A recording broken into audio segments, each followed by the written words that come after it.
दोस्तों, आज की मूवी में एक लड़की जेना अपने पति के पीठ पीछे डॉक्टर से इश्क लड़ाती है। क्या होता है आगे चलिए जानते हैं। मूवी की शुरुआत में जेना को पाए, जो कि एक रेसिपी है, बनाते दिखाते हैं। उसे ये पसंद था। वो एक डाइनर में शेफ़ थी। शाम को उसने प्रेगनेंसी टेस्ट किया जिसमें पता चलता है कि वो पेट से है। वो अभी बच्चा नहीं चाहती थी, पर उसके पति ने उसे दारू पिला के ये सब कर दिया था। वो टेंशन में थी और ऐसे में वो पाए बनाने का सोचने लगती है ताकि वो अपना स्ट्रेस रिलीज़ कर सके। जेना ये बात हस्बैंड कर्ल को नहीं बताएगी। कुछ ही दिन बाद वो उसे छोड़कर जाने वाली है पाए कंपटीशन के लिए, और पाए कंपटीशन में पाने वाली प्राइज़ से वो अपना एक रेस्टोरेंट डालेगी और अपने पति को छोड़ देगी, क्योंकि उसका पति बहुत ही ज़्यादा एब्यूसिव है, उसे मारता है, डांटता है। कर्ल, उसका पति, कार से उसे ले जा रहा है। वो उसके कमाए पैसे भी ले लेता है। ये उसकी पुरानी आदत है जेना के पैसों पर पलने की। जेना अब कुछ पैसे अपने लिए भी रख रही थी। घर पे जाके उसको खूब अच्छा खाना पकाती है ताकि मस्का लगा सके। वो अपने पति कर्ल से कुछ पैसे मांगती है ताकि पाए कंपटीशन की तैयारी कर सके, पर कर्ल उसे मना कर देता है। अगले दिन जेना अपने डॉक्टर के पास चेकअप के लिए जाती है। वो पायस भी ले गई थी। वहाँ डॉक्टर बदल चुका था। उसकी जगह अब एक नया डॉक्टर आ गया था जिसका नाम जिम था। वो जेना को भरोसा देता है कि वो पुराने डॉक्टर जैसा ही अच्छा है। जिम उसे कांग्रेट्स करता है और हर महीने चेकअप को बोलता है। जेना उसे पायस देती है। अगले सीन में जो नाम का एक बुढ़ा जेना के होटल में आया है। वो अकेला है और अपने डिनर को लेके बड़ा स्पेसिफिक रहता है। जेना को हॉरोस्कोप सुना के पकाता है। तभी जेना की दोस्त बेकी डेट पे जाने की बात बोलती है और उसे मेकअप के लिए साथ चलने को बोलती है। जो को जब जेना डिनर सर्व कर रही थी तो जो जेना के फेस को देखकर उसकी प्रेगनेंसी पहचान जाता है। ये उसकी बहुत ही स्पेसिफिक क्वालिटी थी। आज जेना को कर लेने नहीं आया था, वो बस का वेट कर रही थी। तभी जिम आ जाता है। पता चलता है कि उसकी कार खराब हो गई है। वो जेना के पायस की बड़ाई करता है कि उसने लाइफ में कभी ऐसा पायस नहीं खाया। वो जेना की बड़ाई करते हुए उसके सुंदरता की बड़ाई करने लगता है। जेना संकोच से मुस्कुराती है, पर अंदर से उसे बहुत अच्छा लगता है। जेना देखती है कि जिम मैरिड है क्योंकि उसकी उंगली में रिंग थी। जेना घर जाती है तो कर्ल उसे बजाना चाहता है। जेना बिना मन के करवाती है ताकि वो उसे परेशान ना करे। अगले दिन होटल में ऑग नाम का एक आदमी आता है। वो जेना को नहीं बल्कि डाउन को ऑर्डर देना चाहता था, पर डाउन हाथ हिला के मना कर देती है। जेना को डाउन बताती है कि कल मेरी इसी आदमी से डेट थी और इसने मुझे बहुत पकाया। ये आदमी एक नंबर का बकलोल है। ये आदमी मुझसे शादी करना चाहता है और मेरी हाँ के लिए पीछे पड़ा है। जेना के कहने पर डाउन ऑग से बात करती है। ऑग उसे समझाता है कि वो उसे खूब प्यार करेगा, वो फाइनेंशियली इंडिपेंडेंट है।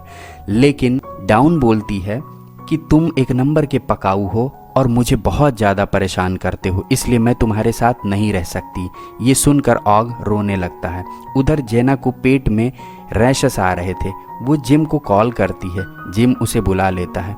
जिम कोई चेकअप नहीं करता है, बोलता है कि ये नॉर्मल है प्रेगनेंसी में। इस पर जेना बिफर जाती है कि ये नॉर्मल था तो तुमने मुझे सुबह सुबह इतनी दूर क्यों दौड़ाया। जेना गुस्से में भागती है पर उसका पर्स अंदर रह जाता है। जैसे लेने आती है, जिम उसे किस करने लगता है। दोनों खूब एक दूसरे से इंटीमेट होते हैं। अच्छे से चुम्मा चाटी होती है। जेना आकर अपने होटल के बाहर बैठ जाती है। जो उसे देखकर जान जाता है, क्योंकि ये जो कि एक स्पेसिफिक क्वालिटी थी, वो फेस रीड कर लेता था। वो बताता है कि तुम्हें ऐसा कुछ भी नहीं करना चाहिए जो गलत हो।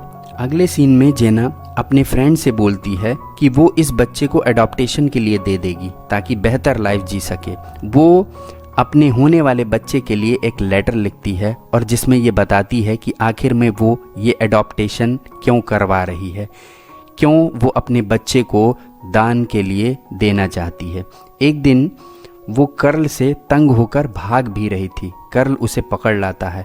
कर्ल रास्ते भर उसे टॉर्चर करता है। घर पे जेना बताती है कि वो प्रेग्नेंट है। कर्ल कहता है कि तुम कहीं बच्चे से ज़्यादा प्यार ना करने लगो, क्योंकि जनरली माएँ बच्चा जन्म देने के बाद पति को भूल जाती हैं या फिर पति से कम प्यार करने लगती हैं। कर्ल उसे बताता है कि उसे लड़का ही चाहिए। अगले मंथ जेना चेकअप के लिए जाती है। वो ज़्यादा कुछ एक्साइटेड नहीं है। अब वो जिम को पुराने हुए अफेयर की बात को गलत बोलती है, कहती है कि अब हम ऐसा नहीं करेंगे, पर फिर दोनों शुरू हो जाते हैं। जिम कहता है कि मैं रिलेशन को आगे कंटिन्यू करना चाहता हूँ, अब मुझसे दूर मत जाना, तुम बार बार मुझसे दूर जाके फिर मेरे पास आ जाती हो, मैं तुम्हें छोड़ना नहीं चाहता हूँ। जेना को ये सब अच्छा लगता है। वो भी अब जिम के साथ अपना फ्यूचर देख रही थी। इस दौरान कई बार वो मज़े करते हैं। एक दिन जेना क्लिनिक में जिम की जगह पुराने डॉक्टर को देखती है। पता चलता है कि जिम अपनी पत्नी के साथ हॉलिडे यानी वेकेशन पर गया है। ये सुनकर जेना को बहुत ज़्यादा दुख होता है, बहुत ज़्यादा पीड़ा होती है। एक दिन जेना बेकी और होटल ओनर को मज़े करते देख लेती है। वो बेकी से कहती है कि तुम तो मैरिड हो, तुम्हें ये सब नहीं करना चाहिए। बेकी का हस्बैंड बीमार रहता है, वो ये सब बस मज़े के लिए करती है। फिर जेना होटल ओनर से पूछती है।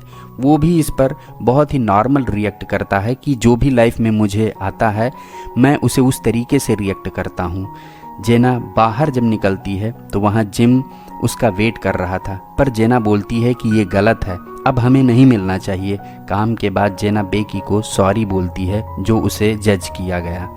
एक दिन जिम जेना के घर पहुंचता है। जेना उदास थी। वो उसे सीने से कुछ देर चिपकाए रहता है ताकि उसे कुछ रिलैक्स फील हो सके। दोनों फिर पाए बनाने लगते हैं।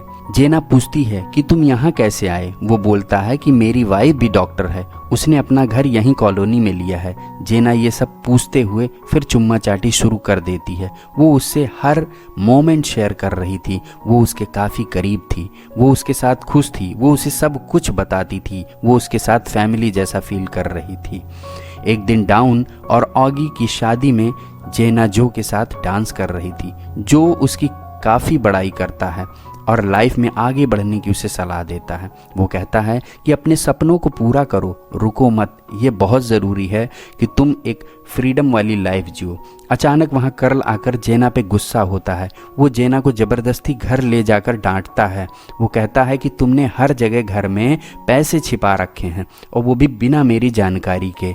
इस पर जेना बोलती है कि मैंने अपने होने वाले बच्चे के लिए गिफ्ट लेना चाहती थी, इसलिए मैंने पैसे छिपा कर रखे थे।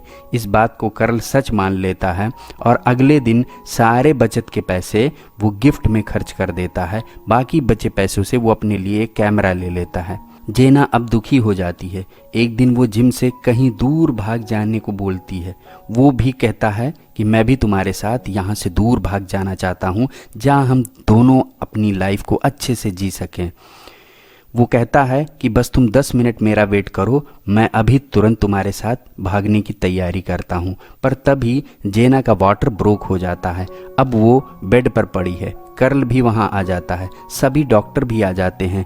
जिम की वाइफ भी आ जाती है। जेना देखती है कि जिम की वाइफ उससे बहुत प्यार करती है।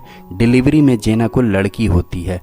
जब वो उसे होल्ड करती है तो इमोशनल हो जाती है। कर्ल फिर कहता है कि तुम मुझसे ही प्यार करना सबसे ज़्यादा, अपनी बच्ची से नहीं। पर जेना कहती है कि मैं तुमसे कभी प्यार नहीं करती थी, तुम मेरी नज़रों के सामने से दूर चले जाओ वरना मैं पुलिस को बुला दूंगी, तुम मुझे टॉर्चर करते थे, तुम यहाँ से भाग जाओ। इस पर कर्ल उसके ऊपर हाथापाई की नौबत आ जाती है। जिम उसे बचाता है, फिर कर्ल वहाँ से भाग जाता है। अगले दिन उसकी फ्रेंड बताती है कि कर्ल कोमा में चला गया है। वो कर्ल का दिया हुआ कार्ड देती है जिसमें जेना का स्केच था और लेटर जिसमें लिखा हुआ था कि तुम मेरी इकलौती दोस्त हो, अपनी लाइफ अच्छे से स्टार्ट करो, और एक बड़ी अमाउंट का चेक भी था। अब जेना अपनी नई लाइफ के लिए तैयार थी। जिम को अब अफेयर खत्म करने को बोलती है। कहती है कि नहीं तो कई सारी जिंदगियां बर्बाद हो जाएंगी जिसमें तुम्हारी वाइफ भी होगी। वो जाते जाते जिम को फिर से एक डेजर्ट देती है। अगले सीन में वो पाई कंपटीशन जीत जाती है और प्राइज़ की रकम से एक रेस्टोरेंट डालती है। अब वो अपनी बेटी के साथ अपनी लाइफ को एक्चुअल में एंजॉय कर रही थी। यहीं पर मूवी का दी एंड हो जाता है। दोस्तों, अगर आपको ये एक्सप्लेनेशन अच्छा लगा तो प्लीज़ लाइक करिएगा और सब्सक्राइब करिएगा हमारे चैनल को। Thank you.